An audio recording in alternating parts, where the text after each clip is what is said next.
Take a quick pause. Did you know that over 90% of you watching haven't hit the subscribe button yet? If you're enjoying this video, take a second to subscribe and hit the like button. It helps us bring you more gripping stories every day. Also, we'd love to know where you're watching from. Drop your city in the comments so we can see how far our stories are reaching. Your support really keeps us going. Now, let's jump back into the video. It started with a smile.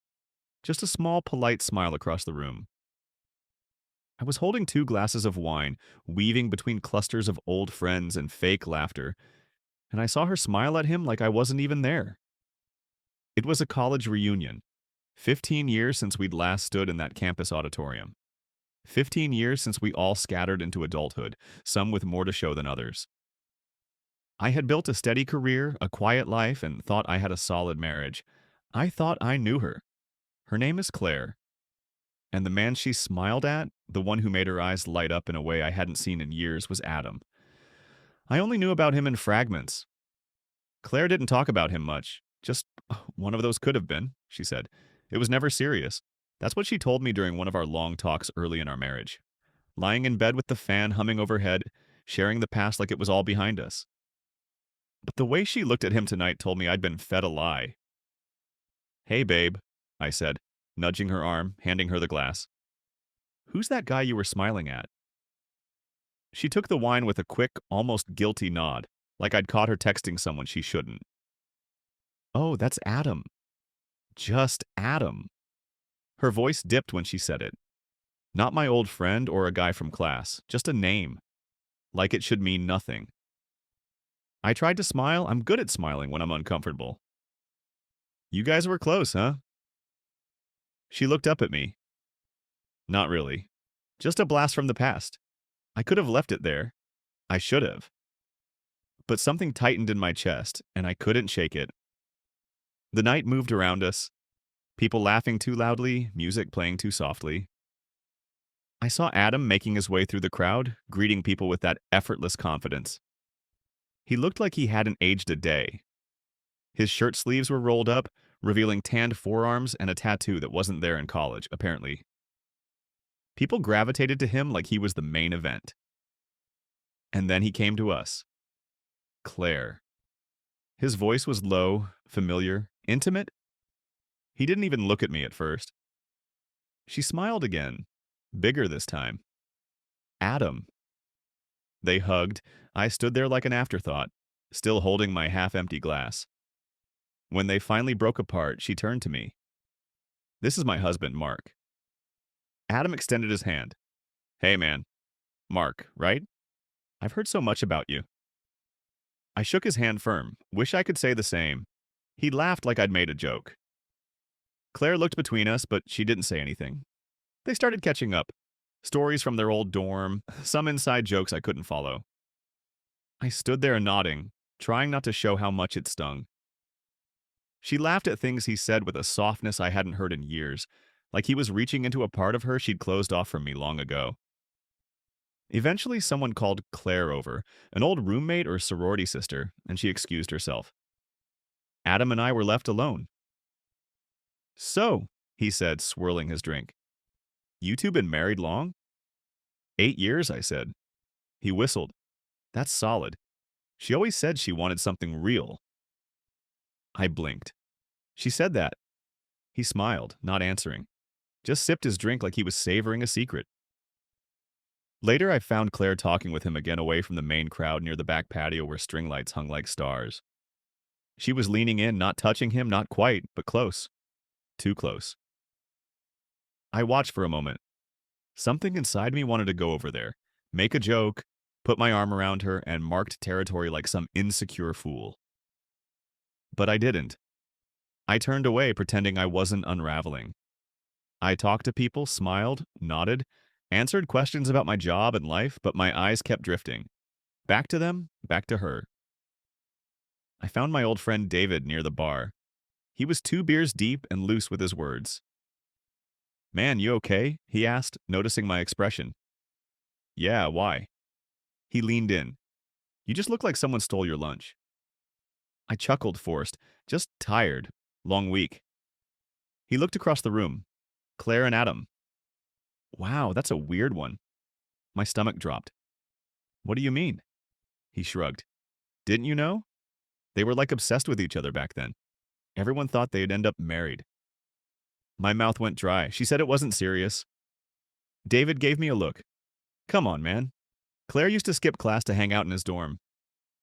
He got into that car accident sophomore year and she slept in his hospital room for 3 nights. Not serious. That was the real deal. The glass in my hand felt like it might shatter. I set it down. I wanted to confront her right there, but instead, I went outside. Air. I needed air. The night was cold against my skin, and I realized I was sweating. I stood there in the dark for a long time, trying to collect myself. My hands were shaking, and then I heard voices, laughter, low, familiar voices. I followed the sound. They were on the other side of the garden hedge near the side path behind the venue. Claire and Adam. I stopped walking. I miss this, she said, her voice soft. Me too, he replied. You look exactly the same. You don't. You look better, Claire. He paused. Why didn't we fight harder? There was silence. Then I heard her say something that cracked the ground under me. Because I was afraid of how much I loved you. I couldn't move. I couldn't breathe. I turned and walked away before I heard more. I felt like I was going to be sick. My mind was racing, replaying everything. The way she'd laughed, the way she smiled at him, the way I had been invisible all night. I went to the restroom and stared at myself in the mirror. My face was pale, lips tight, eyes wide. I looked like a man who'd been mugged and left to crawl home. I splashed water on my face. And then I made a choice. No more pretending, no more silence. I walked back inside, calm on the outside, but storming within. I found her near the bar again, laughing with a group. She spotted me and smiled like everything was fine. I smiled back, took her hand. Dance with me? I asked. She blinked. Now? Yeah, now. She followed me to the dance floor. A slow song was playing. We swayed, our bodies close. I heard you, I whispered. She pulled back slightly. What? I heard you behind the hedge with Adam. Her eyes widened. Panic. I kept smiling for the sake of the crowd. So, how long's it been going on, Mark? How long? She didn't answer. The silence said everything. I nodded slowly. Got it. I kissed her forehead gently, then walked away. She stood there frozen, and I saw Adam across the room watching us. He knew. He knew. I knew. And I wasn't done yet.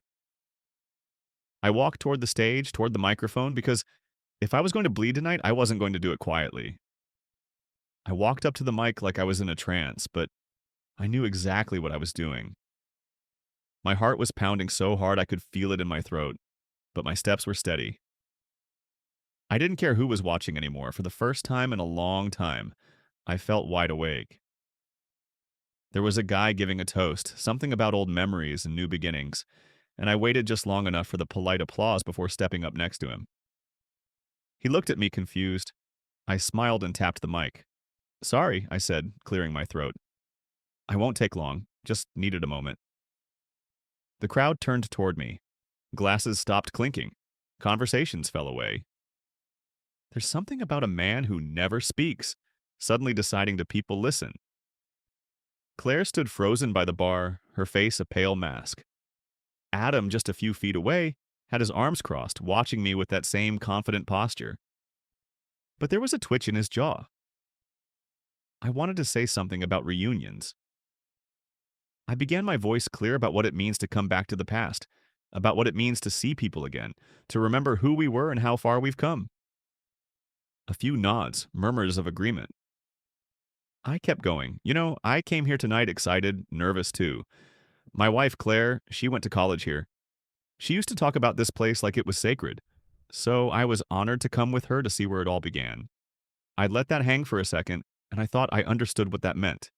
But tonight I realized there are parts of her I've never known. Parts of her that never really came home. Claw's eyes were wide now. She took a step forward. I met her gaze, but I didn't stop.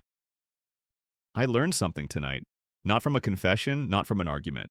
I learned it the way most of us learn the worst things. By accident. A word here, a look there, a voice you're not meant to hear. Adam looked away, jaw tightening. See, sometimes the past isn't just the past. Sometimes the past is something that's been living in the background the whole time, waiting for the right night to come alive again. And sometimes the person you trust most in the world, your partner, your love, your best friend, they're not standing beside you. They're sneaking off behind a hedge with someone who used to be everything. A gasp somewhere in the crowd, then silence. I looked around the room, eyes moving slowly from face to face. Claire, I said, turning to her. I loved you with everything I had. I made a life with you. I gave you years. Loyalty? A future? But tonight I realized I've been living in someone else's shadow. Her lips parted, but no words came. I don't know when it started. Maybe it never really ended.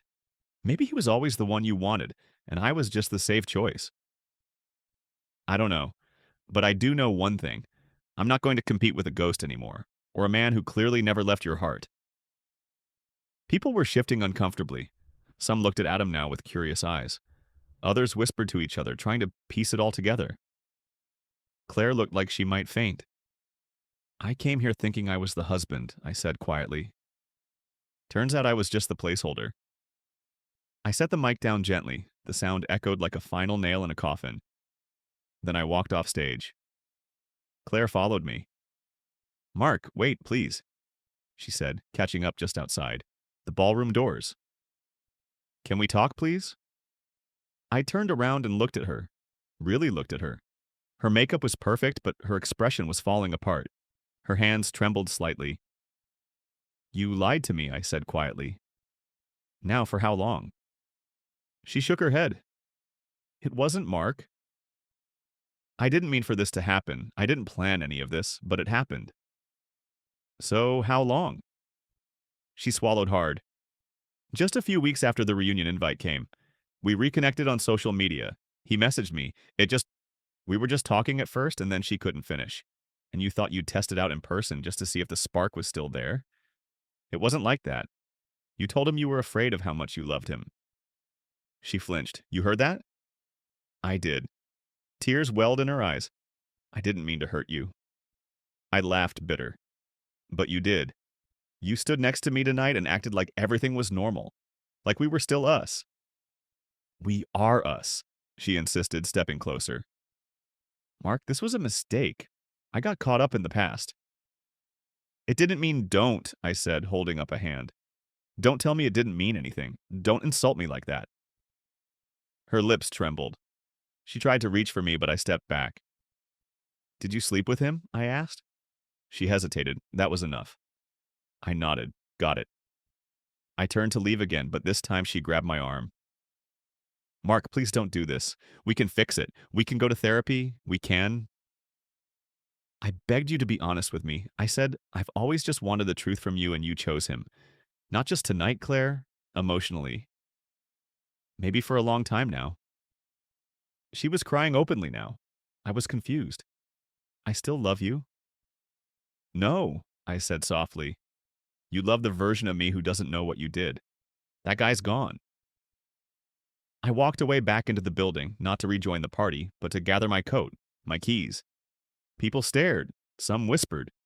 A few tried to make eye contact. I kept my head high. As I reached the door, I passed Adam. He had his hands in his pockets and that same cool expression on his face. Hey, he said, almost like a reflex. Listen, man. I stopped and looked at him.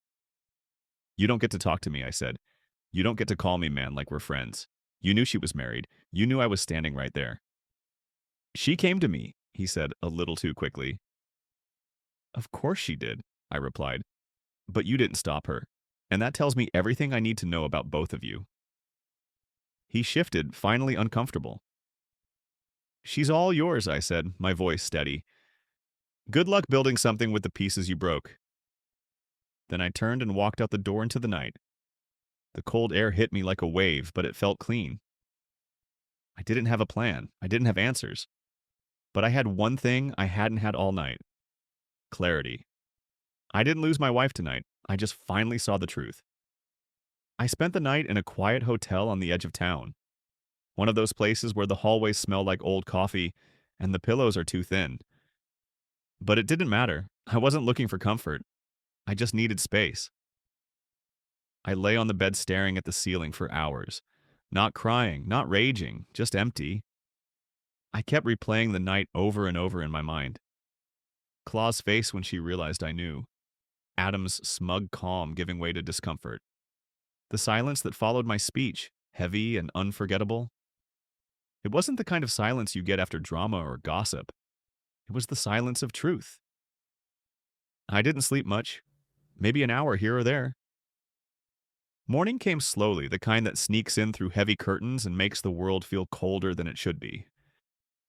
I sat on the edge of the bed for a long time, holding my wedding ring between my fingers, staring at the tiny engraving inside it forever and always.